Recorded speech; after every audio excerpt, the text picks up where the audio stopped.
ನೀವು ಯಾವತ್ತಾದರೂ ಕುಚ್ಚಲಕ್ಕಿ ಒತ್ತು ಶಾವಿಗೆನ ಟ್ರೈ ಮಾಡಿದ್ದೀರಾ? ನಮ್ಮ ಕಡೆ ಅಂತೂ ಇದು ತುಂಬಾ ಫೇಮಸ್, ಮಾಡಲಿಕ್ಕೆ ಸಹ ತುಂಬ ಈಸಿ. ಕಾಯಿ ಹಾಲು, ಸಾಂಬಾರ್, ದಾಳಿತೋವೆ ಹಾಗೆಯೇ ಉಪ್ಪಿನಕಾಯಿ ಜೊತೆ ಅಂತೂ ಸೂಪರ್ ಆಗಿರುತ್ತೆ. ಟ್ರೈ ಮಾಡಿಲ್ಲ ಅಂದರೆ ಒಂದ್ಸಲ ಟ್ರೈ ಮಾಡಿ. ಹತ್ರ ರುಬ್ಬೋ ಕಲ್ಲಿದ್ರೆ ಇದನ್ನು ರುಬ್ಬೋ ಕಲ್ಲಲ್ಲೇ ಮಾಡಿ, ಟೇಸ್ಟ್ ಅಂತೂ ಅಮೇಝಿಂಗ್ ಆಗಿರುತ್ತೆ. ರುಬ್ಬೋ ಕಲ್ಲಿಲ್ಲ ಅಂದರೆ ಮಿಕ್ಸಿನ ಕೂಡ ನೀವು ಬಳಸ್ಕೋಬೋದು. ಇದನ್ನು ಮಾಡಲಿಕ್ಕೆ ರಾತ್ರಿನೇ ಕುಚ್ಚಲಕ್ಕಿನ ನೆನೆ ಹಾಕಬೇಕು. ಬೆಳಿಗ್ಗೆ ಎದ್ದು ಇದನ್ನು ಚೆನ್ನಾಗಿ ಒಂದೆರಡು ಸಲ ತೊಳ್ಕೊಬೇಕು. ರುಬ್ಬೋ ಕಲ್ಲನ್ನು ಚೆನ್ನಾಗಿ ತೊಳ್ಕೊಂಡು ಇದಕ್ಕೆ ನೆನೆ ಹಾಕಿರೋ ಕುಚ್ಚಲಕ್ಕಿನ ಹಾಕಿ ನೀರು ಹಾಕಿ ನುಣ್ಣಗೆ ರುಬ್ಕೋಬೇಕು.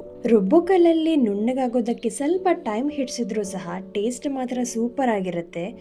ಟೈಮ್ ಇಲ್ಲ ಅಂದರೆ ನೀವು ಇದನ್ನು ಮಿಕ್ಸಿಲೂ ಕೂಡ ಆರಾಮ್ಸೆ ಮಾಡ್ಕೋಬೋದು. ನಿಮ್ಮ ಹತ್ರ ಕುಚ್ಚಲಕ್ಕಿ ಇಲ್ಲ ಅಂದರೆ ನೀವು ಬೆಳ್ತಿಗೆ ಅಕ್ಕಿಯಲ್ಲೂ ಕೂಡ ಇದನ್ನು ಮಾಡ್ಕೋಬೋದು. ಕುಚ್ಚಲಕ್ಕಿ ಶಾವಿಗೆ ಯಾವ ಥರ ಮಾಡ್ತೀವೋ ಅದೇ ಥರನೇ ಬೆಳ್ತಿಗೆಯಲ್ಲೂ ಶಾವಿಗೆನ ಮಾಡ್ತೀವಿ. ಆದರೆ ಒಂದು ಡಿಫರೆನ್ಸ್ ಏನಂದರೆ ಕುಚ್ಚಲಕ್ಕಿ ಶಾವಿಗೆಯಲ್ಲಿ ತೆಂಗಿನ ತುರಿನ ಹಾಕಲ್ಲ, ಆದರೆ ಬೆಳ್ತಿಗೆ ಶಾವಿಗೆ ಮಾಡ್ಕೋಬೇಕಾದ್ರೆ ತೆಂಗಿನ ತುರಿನ ಮಿಸ್ ಮಾಡದೆ ಹಾಕೋಬೇಕು. ತೆಂಗಿನ ತುರಿ ಹಾಕೋದು ನೀವು ಮರ್ತು ಹೋದ್ರೆ ಬೆಳ್ತಿಗೆ ಶಾವಿಗೆ ಗಟ್ಟಿಯಾಗಿ ಹೋಗುತ್ತೆ, ಸಾಫ್ಟ್ ಆಗಿರಲ್ಲ.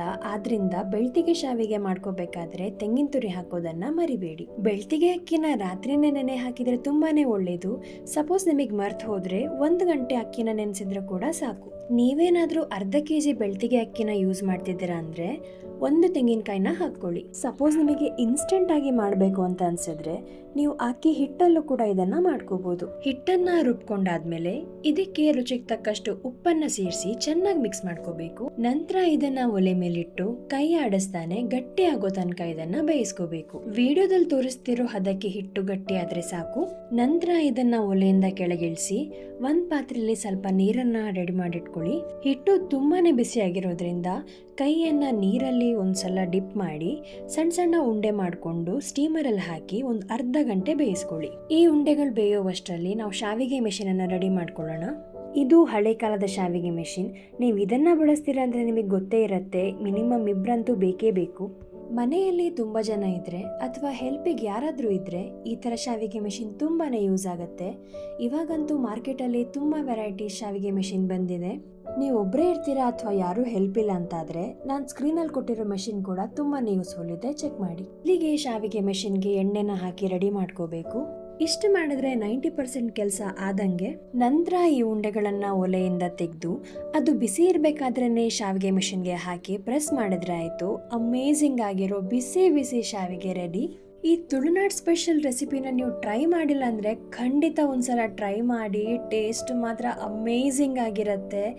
ಪದೇ ಪದೇ ಮಾಡಿ ತಿನ್ನೋದಂತೂ ಗ್ಯಾರಂಟಿ. ಇದ್ರ ಜೊತೆ ಬೆಸ್ಟ್ ಕಾಂಬಿನೇಷನ್ ಅಂದರೆ ಕಾಯಿ ಹಾಲು.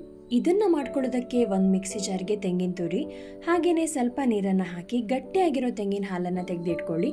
ನಂತರ ಇದಕ್ಕೆ ರುಚಿಗೆ ತಕ್ಕಷ್ಟು ಬೆಲ್ಲ ಹಾಗೇನೆ ಸ್ವಲ್ಪ ಏಲಕ್ಕಿ ಪುಡಿನ ಹಾಕಿದ್ರೆ ಸಕ್ಕ ಟೇಸ್ಟಿಯಾಗಿರೋ ಕಾಯಿ ಹಾಲು ರೆಡಿ ಆಗುತ್ತೆ. ಮನೆಯಲ್ಲಿ ಚಿಕ್ಕ ಮಕ್ಕಳಿದ್ರೆ ಈ ತೆಂಗಿನ ಹಾಲು ರೆಸಿಪಿನ ಮಾಡಿಕೊಡಿ, ಇಷ್ಟಪಟ್ಟು ತಿಂತಾರೆ. ಚಿಕ್ಕ ಮಕ್ಕಳಂತಲ್ಲ, ದೊಡ್ಡವ್ರಿಗೂ ಕೂಡ ಇದು ತುಂಬಾನೇ ಇಷ್ಟ ಆಗುತ್ತೆ, ಅಷ್ಟು ಟೇಸ್ಟಿಯಾಗಿರುತ್ತೆ. ಟ್ರೈ ಮಾಡಿಲ್ಲ ಅಂದರೆ ಒಂದ್ಸಲ ಖಂಡಿತ ಟ್ರೈ ಮಾಡಿ. ದಾಳಿತೋವೆ ರೆಸಿಪಿನ ನಾನು ಆಲ್ರೆಡಿ ಚಾನಲಲ್ಲಿ ಹಾಕಿದ್ದೀನಿ, ಲಿಂಕನ್ನು ಡಿಸ್ಕ್ರಿಪ್ಷನಲ್ಲಿ ಕೊಟ್ಟಿರ್ತೀನಿ, ಬೇಕಿದ್ರೆ ಚೆಕ್ ಮಾಡಿ. ಹಾಗೆಯೇ ಈ ವಿಡಿಯೋ ನಿಮಗೆ ಇಷ್ಟ ಆಗಿದೆ ಅಂತ ಅಂದ್ಕೊಂಡಿದ್ದೀನಿ. ಇಷ್ಟ ಆದರೆ please like, share and subscribe to my channel. Thank you.